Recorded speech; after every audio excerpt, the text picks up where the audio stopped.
उत्खनन कार्य करना है, वहाँ के लोगों को शिफ्ट किया जाएगा, वहाँ के लोगों को दूसरे जगह बसाया जाएगा और वहाँ पर कोयला का खनन किया जाएगा। सुनवाई के दौरान लोगों का राय इसलिए लिया जाता है कि परिवर्तन, जो पर्यावरण में परिवर्तन होगा, जो लोगों के जनजीवन में इसका असर पड़ेगा, जो स्वास्थ्य पर असर पड़ेगा, तो लोक जन सुनवाई से पहले नहीं, अगल बगल के पंचायतों में और पूर्वांचल में लोगों की सूचना होनी चाहिए कि जन सुनवाई, चूँकि ये बहुत बड़ा विषय है। केवल कोयला उत्खनन का मामला नहीं है, केवल विकास विरोधी नहीं हो, लेकिन अगर आप कोयला का उत्खनन इतना बेतहाशा तरीके से करिएगा, बाकी देशों में कोयला का उत्खनन पर बटन कर रहे हैं, तो ये क्या ज़रूरत है? देश में सारा खजाना को 5 साल में ही लूट लेना है क्या? तो ये केवल लोगों को खदान का मालिक बनाना। पेपर में नोटिफिकेशन कर दिए, कितने लोगों को पता है? उसका और माध्यम होना चाहिए, अवेयर लोगों को करना चाहिए था। गवर्नमेंट अंचल विकास जरूरी है, लेकिन पर्यावरण अनदेखी नहीं। नमस्कार, जैसा कि आपको पता होगा कि टोकीसूद पतरातू कोल ब्लॉक के लिए सरकार जन सुनवाई करने जा रही है। इसी मुद्दे को लेकर इस वक्त हमारे साथ बातचीत करने के लिए जेल कैंप के नेता विजय कुमार साहू जी है। आइए इनसे बात करते हैं, समझते हैं कि इन दिनों जो है सवालिया उत्पन्न हो रहे हैं, आखिर नाराजगी इतना क्यों है? क्योंकि विकास भी जरूरी है और पर्यावरण प्रदूषित अनदेखी भी नहीं। इसको लेकर क्या? देखिए, अभी एक सवाल सबके मन में है कि बिन मौसम जो बरसात हो रहा है, ये कहीं ना कहीं मौसम इरेटिक हो गया, माने जलवायु क्लाइमेट चेंज हुआ। और क्लाइमेट चेंज कैसे हुआ?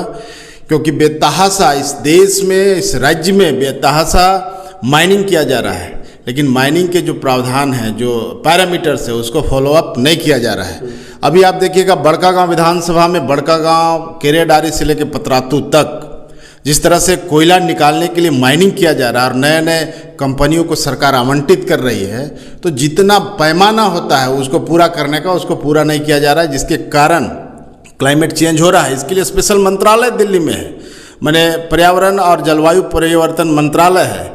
उस मंत्रालय के गाइडलाइन को फॉलोअप नहीं किया जा रहा है, केवल कोरम पूरा किया जा रहा है यहाँ पर। अभी आप देखिएगा कि पतरातू टोकीसूद कोल ब्लॉक 2, जिसको फर्स्ट सेंचुरी को अलाउड किया है सरकार, मैंने प्राइवेट को अलाउड किया है, और वहाँ पर उत्खनन कार्य करना है, वहाँ के लोगों को शिफ्ट किया जाएगा, वहाँ के लोगों को दूसरे जगह बसाया जाएगा और वहाँ पर कोयला का खनन किया जाएगा। वो पालू पंचायत में है, तो उसके लिए सरकार का एक प्रावधान है। आप अगर जानकारी होगा तो मैं बता दूं कि 1986 में मैंने पर्यावरण प्रिवेंशन के लिए, पर्यावरण को प्रोटेक्ट करने के लिए कानून बना था, जिसको 1994 में उसको इम्प्लीमेंट किया गया, और उस समय से लेकर के 2006 में इसका गजट नोटिफिकेशन हुआ। उसके तहत पर्यावरण स्वीकृति के लिए, मैंने इसी पर्यावरण क्लियरेंस के लिए जन सुनवाई किया जाता है, लोक सुनवाई किया जाता है। लोक सुनवाई क्या है, ये जानकारी लोगों को नहीं है, क्योंकि ये ट्रांसपेरेंट प्रोसेस है, ये पूरा पारदर्शी प्रोसेस है, और इसमें लोगों का राय लिया जाता है। जन सुनवाई के दौरान लोगों का राय इसलिए लिया जाता है कि परिवर्तन, जो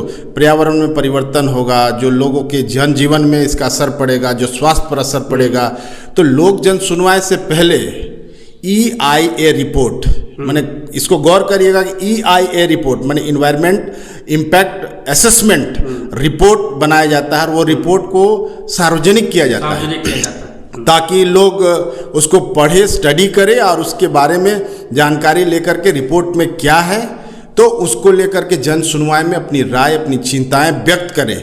मतलब सीधे तौर पर कहे तो टोकीसूद में जो कोयला खनन की जो प्रक्रिया शुरू होगी, उससे पहले पर्यावरण को ध्यान में रखते हुए, ताकि स्थानीय लोगों को स्वास्थ्य पर कोई बुरा असर ना पड़े।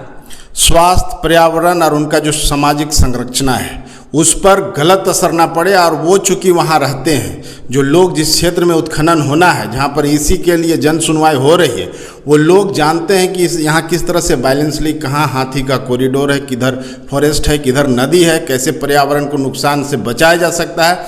तो वो जन सुनवाई में अपनी बातों को रखने के लिए उससे पहले उनको जानकारी देना होगा।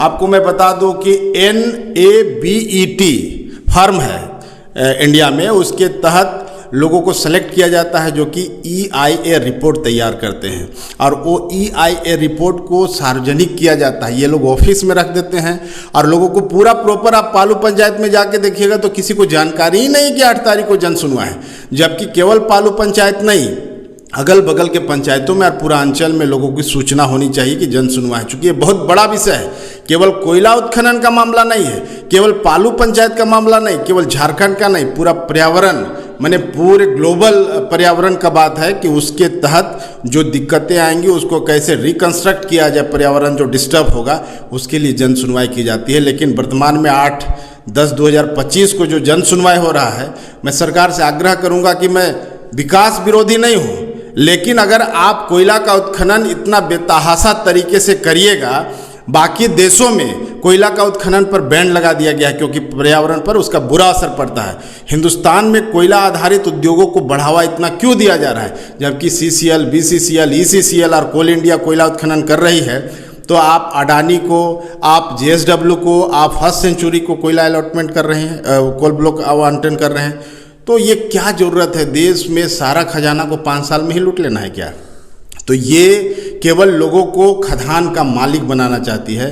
तो ये जो जन सुनवाई हो रहा है सरकार से, और यहाँ के जो सरकार के रिप्रेजेंटेटिव हैं, DC के, डिस्ट्रिक्ट कलेक्टर से मेरी आग्रह है कि जन सुनवाई प्रॉपर हो, लोगों को EIA रिपोर्ट के बारे में जानकारी दे, और इसको थोड़ा टाला जाए, इतना जल्दी का है, पूरा जानकारी हो जाए, उसके बाद सब कोई बैठ के तय करेगी पर्यावरण पर जो इफेक्ट पड़ेगा, यहाँ के स्वास्थ्य पर इफेक्ट पड़ेगा, यहाँ के लोगों का रहन सहन पर इफेक्ट पड़ेगा, और लोग जो डिस्प्लेस हो रहे हैं उनको कहाँ बसा रहे हैं।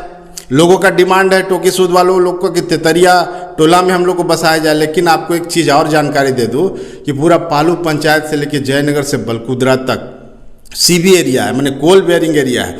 आज न कल यहाँ से कोयला उत्खनन लोग करेगा। तो ये साजिश चल रहा है कि कैसे लोगों को यहाँ से माने डिस्प्लेस किया जाए। तो जन सुनवाई हो, लेकिन जन सुनवाई 8 को बहुत जल्दी है, इसको पहले EIA रिपोर्ट सार्वजनिक करे, ये मेरी आग्रह है, ये मेरा डिमांड है, और इसको लेकर के हम लोग बैठक भी करेंगे, और ये प्रजातांत्रिक तरीके से, संवैधानिक तरीके से ये लड़ाई हम लड़ेंगे। अगर सरकार EIA रिपोर्ट जारी नहीं करती है जन सुनवाई से पहले, तो अगला कदम क्या रहने वाला है? लोगों को अवेयर करेंगे अपने अधिकार के प्रति। आप लड़िए, जगिए। लोग अगर अवेयर नहीं होंगे और इस तरह से अगर चुपके पेपर में नोटिफिकेशन कर दिए, कितने लोगों को पता है?